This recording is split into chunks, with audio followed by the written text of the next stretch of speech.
लोकसभा चुनाव का आगाज हो गया है और चुनाव अब धीरे धीरे अपने चरम की ओर बढ़ने लगा है।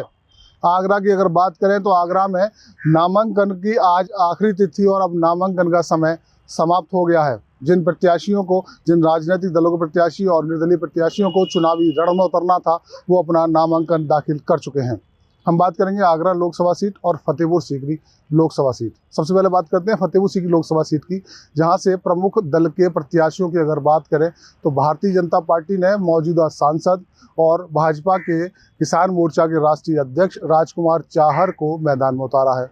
अपने मौजूदा सांसद पर भाजपा ने फिर से भरोसा जताया और एक बार फिर फतेहपुर सीकरी फतेह करने की जिम्मेदारी सौंप टिकट दी है, जिन्होंने नामांकन दाखिल कर दिया है।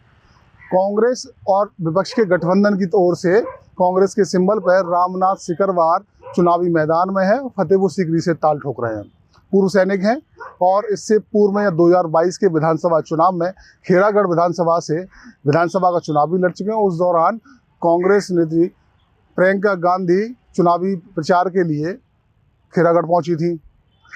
बसपा की ओर से रामनिवास शर्मा को मैदान में उतारा गया है। बसपा की ओर से एक दिलचस्प बात यह भी है फतेहपुर सीकरी लोकसभा सीट पर कि 2009 से फतेहपुर सीकरी लोकसभा सीट पर चुनाव शुरू हुआ है। ये चौथा चुनाव है फतेहपुर सीकरी लोकसभा सीट पर और बसपा की ओर से चारों चुनाव में, यानी कि 2009, 2014, 2019 और अब 2024 के लोकसभा चुनाव में बसपा की ओर से ब्राह्मण और दलित गठजोड़ पर बल दिया गया है और यही कारण है कि लगातार 4 बार से फतेहपुर सीकरी लोकसभा सीट से बसपा ने ब्राह्मण प्रत्याशी को मैदान में उतारा है। इस बार रामनिवास शर्मा मैदान में है और चुनावी मैदान में उतरकर चुनावी रण का ऐलान कर रहे हैं।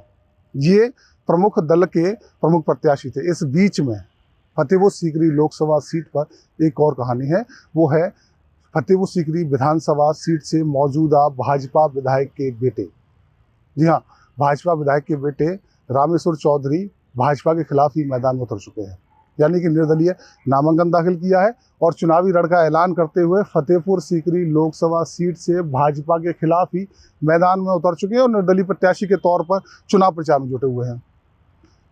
भाजपा से राजकुमार चाहर, कांग्रेस और विपक्षी गठबंधन से रामनाथ सिकरवार, बसपा की ओर से रामनिवास शर्मा और निर्दलीय प्रत्याशी के रूप में विधायक के बेटे, भाजपा विधायक चौधरी बाबूलाल के बेटे रामेश्वर चौधरी मैदान में। इसके साथ ही निर्दलीय प्रत्याशी और भी हैं जिन्होंने नामांकन दाखिल किया और फतेहपुर सीकरी फतेह करने के लिए मैदान में उतर चुके हैं। अब बात करते हैं आगरा लोकसभा सीट की। आगरा लोकसभा सीट पर प्रमुख दल के प्रमुख प्रत्याशियों के बारे में बात करें तो आगरा लोकसभा सीट से भाजपा ने मौजूदा सांसद और भारत सरकार में मंत्री SP सिंह बघेल को फिर से आगरा फतेह करने की जिम्मेदारी सौंपी है और उनको टिकट देकर मैदान में उतारा है। SP सिंह बघेल ने नामांकन दाखिल कर दिया है।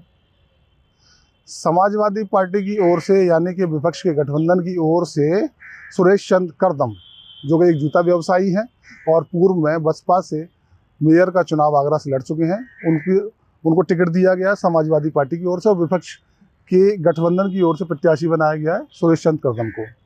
बसपा की ओर से पूजा अमरोही को प्रत्याशी के रूप में मैदान में उतारा गया है। पूजा अमरोही एटा जनपद की रहने वाली है, जैसा कि उन्होंने बताया है, एटा जनपद की रहने वाली है और आगरा लोकसभा सीट से बतौर प्रत्याशी के रूप में मैदान में है और चुनावी प्रचार में जुटी हुई हैं।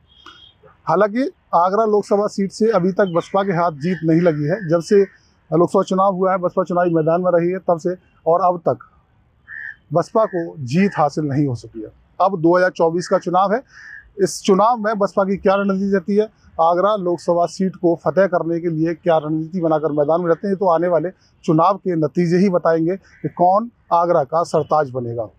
ये समीकरण प्रत्याशियों के इस तरह से हैं फतेहपुर सीकरी लोकसभा सीट और आगरा लोकसभा सीट से कि प्रमुख दल के जो प्रत्याशी हैं वो लगातार चुनावी जनसंपर्क में, चुनावी सभाओं में और डोर टू डोर कैंपेन में जुटे हुए हैं। कोई प्रत्याशी लोगों से आशीर्वाद और प्यार पाने का दावा कर रहा है तो कोई पूरे समर्थन का दावा करते हुए अपनी बड़ी जीत को लेकर चल रहा है। लेकिन सबसे बड़ा निर्णायक भूमिका, सबसे बड़ी निर्णायक भूमिका तो जनता निभाएगी जब तीसरे चरण में, यानी कि 7 मई को आगरा में मतदान होगा और आगरा और फतेहपुर सीकरी लोकसभा सीट की जनता अपना मतदान करेगी और 4 जून को, यानी कि आने वाले 4 जून को मतगणना में ये तय हो जाएगा कि फतेहपुर सीकरी लोकसभा सीट और आगरा लोकसभा सीट का सरताज आखिर कौन बना, इसका निर्णय 4 जून को होगा।